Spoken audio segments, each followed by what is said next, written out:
آپ سمجھتے ہیں کہ صرف جھوٹ بولنا گناہ ہے، صرف بد نظری گناہ ہے، صرف زنا اور چوری گناہ ہے، اور آپ یہ نہیں جانتے کہ قرآن کو نہ سمجھنے کی کوشش کرنا یا سمجھنے کی کوشش نہ کرنا یہ ان سارے گناہوں سے بڑا گناہ ہے۔ آپ انجینئر ہیں، بڑے خوش ہیں کہ میں انجینئر ہوں، آپ ڈاکٹر بن گئے، بڑے خوش ہیں کہ میں ڈاکٹر ہوں، آپ تاجر بن گئے اور آپ خوش ہیں کہ میں تاجر ہوں،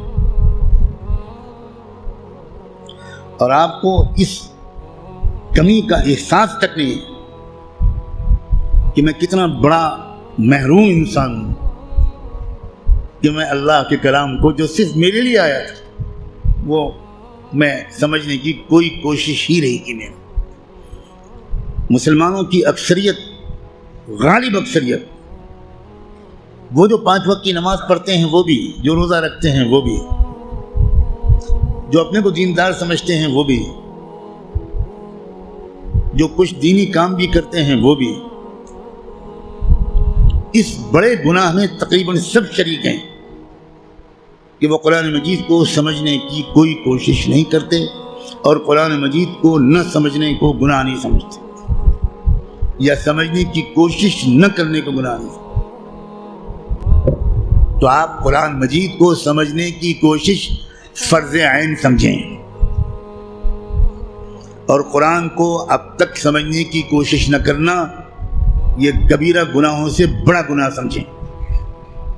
اور رمضان کا مہینہ جو گناہوں سے توبہ کرنے اور معافی مانگنے کا مہینہ ہے، اس میں سب سے زیادہ اس گناہ سے توبہ کریں۔ اللہ کے ہاں آپ کی بخشش اس لیے کہہ کر نہیں ہوگی کہ اللہ حضرت میں تعلیم کے حلقے میں بیٹھتا تھا اور اس میں منتخب احادیث پڑھی جاتی تھی، اس میں فضائل نماز پڑھی جاتی تھی۔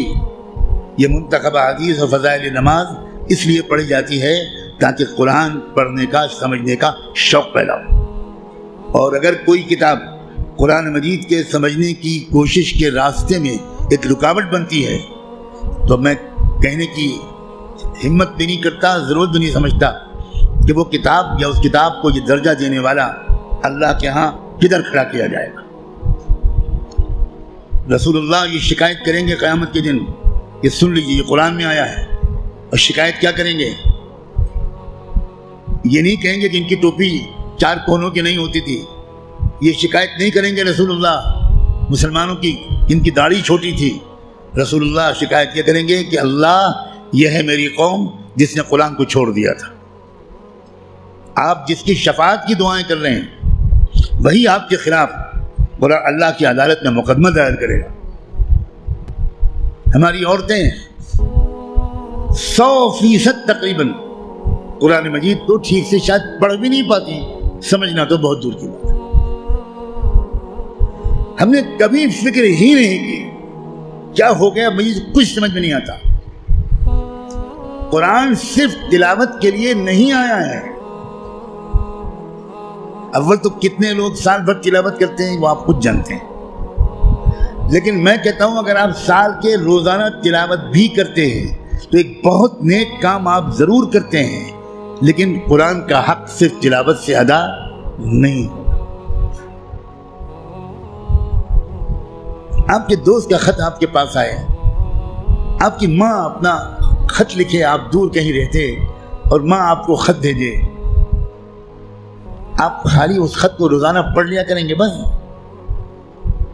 اور دوست یا ماں اگر آپ سے کوئی مطالبہ کرتی ہے تو آپ اس پر عمل نہیں کریں گے؟ یہی سلوک ہم قرآن کے ساتھ کر رہے ہیں۔ قرآن کیا ہے؟ اللہ کے خطوط کا مجموعہ ہے، لیکن ہم کو کچھ خبر نہیں کہ اللہ نے ہم کو خط میں کیا لکھا ہے۔ آپ کا دوست آپ کو خط لکھے اور آپ اس کو سمجھ نہ پائیں، آپ چین سے سوئیں گے؟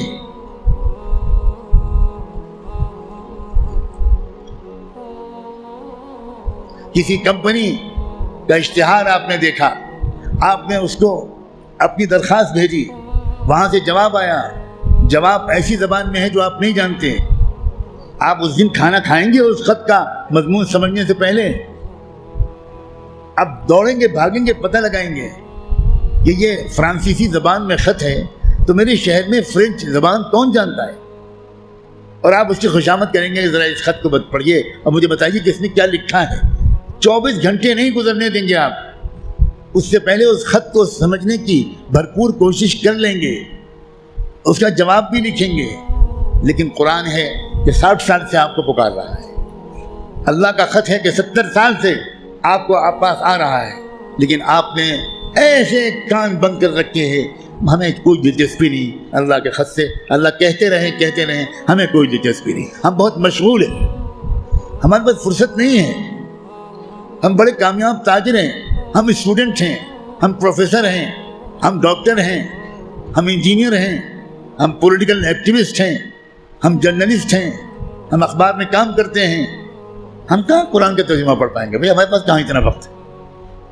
بھگتنے کا ہر وہ انسان، ہر وہ مرد اور عورت جو قرآن مجید کو سمجھنے کی کوئی کوشش نہیں کرتا اور قرآن کے مطابق اپنے آپ کو ڈھالنے کی کوئی سیریس کوشش نہیں کرتا، خون کے آنسو روئے گا وہ شخص، خون کے آنسو روئے گا۔ ایسا شخص تو جب قرآن کی تلاوت کرتا ہے تو قرآن اس پر لعنت بھیجتا رہتا ہے۔ اب غور تو کریں، رب قارئ للقرآن والقرآن یلعنہ، یہ میرے باپ کی اور پیر کی کہی ہوئی بات نہیں ہے، یہ بات صادق و مصدوق رحمت دو عالم صلی اللہ علیہ وآلہ وسلم نے کہی کہ قرآن بہت سے لوگ پڑھتے ہوتے ہیں اور پڑھنے کے درمیان قرآن اس پر لعنت بھیجتا ہے، اے اللہ یہ مجھ پر یہ پڑھ رہا ہے، اس پر لعنت۔ اب قرآن کی لعنت پر اللہ تعالیٰ قبول نہیں کریں گے؟